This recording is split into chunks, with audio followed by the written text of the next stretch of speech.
ఈరోజు మే 28 ఎందరో మహానుభావులు అందరికీ వందనములు.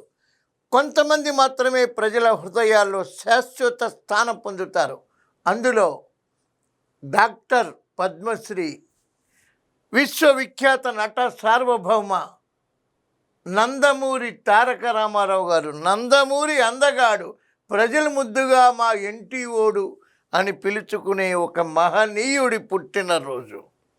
కలసి రండి కదలి రండి, ఆత్మగౌరవం కాపాడుకుందామంటూ తెలుగు ప్రజల ఆత్మగౌరవాన్ని ప్రపంచానికి చాటి చెప్పిన మహనీయుడు పుట్టినరోజు. మహిళలకి సమానంగా ఆస్తి హక్కు కల్పించినటువంటి ఒక ధీరోదాత్తుడు పుట్టినరోజు. సమాజమే దేవాలయం, ప్రజలే దేవుళ్ళు అన్న ఏకైక నినాదాన్ని ప్రజల్లోకి తీసుకెళ్ళినటువంటి మహానుభావుడు పుట్టినరోజు. మేము మదరాశీలం కాదు, తెలుగోళ్ళం అనే ఒక తెలుగు జాతి ఉందని ప్రపంచంలో తెలుగోడు కాలరెత్తుకుని బతికేలా చేసినటువంటి గొప్ప వ్యక్తి పుట్టినరోజు. మద్యపానం లేనిదే ప్రభుత్వాలు నడవవు అన్న కాలంలో మద్యపాన నిషేధాన్ని చేసి మద్యపాన నిషేధంతో ప్రభుత్వాన్ని నడిపినటువంటి ఒక ధీరోదాత్తుడు పుట్టినరోజు. కిలో 2 రూపాయల బియ్యం, పేదవాడికి పట్టెడు అన్నం పెట్టాలి అంటూ అన్నదాత పుట్టినరోజు.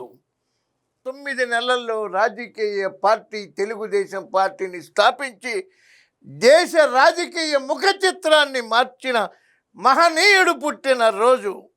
మీ రుణం తీర్చుకునేందుకు నిజాయితీతో రాజకీయాలు చేస్తా, క్రమశిక్షణతో రాజకీయాలు చేస్తా, నీతి నిజాయితీ నా ఆయుధం, ప్రజలు మీ అందరి రుణం కోసం నేను ముందుకొచ్చాను, నన్ను ఆశీర్వదించండి అన్న ఒక మహనీయుడు, ధీరోదాత్తుడు, వీరుడు, ధూరుడు మన విశ్వవిఖ్యాత నట సార్వభౌమ పుట్టినరోజు.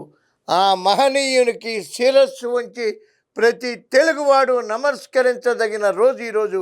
ఎన్టీ రామారావు గారికి నమస్కరించడం అంటే తెలుగు జాతికి నమస్కరించినటువంటి, తెలుగు ఆత్మగౌరవానికి నమస్కరించినటువంటి రోజు. ఈ మే 28వ తారీఖుని ఆ మహనీయునికి శిరస్సు వంచి నమస్కరిస్తూ, మా అందరి హృదయాల్లో శాశ్వతంగా ఉన్నావు అన్న నందమూరి, శాశ్వతంగా ఉన్నావు, మా అందరి హృదయాల్లో నువ్వు మరణించలేదు, మా అందరి హృదయాల్లో ఉన్నావు అని తెలుగు జాతి గర్వంగా చెప్పుకునే ఈ పసుపు పండగ శుభాకాంక్షలు తెలియజేస్తున్నాను తెలుగు ప్రజలందరికీ. Please subscribe to Leo news for more videos.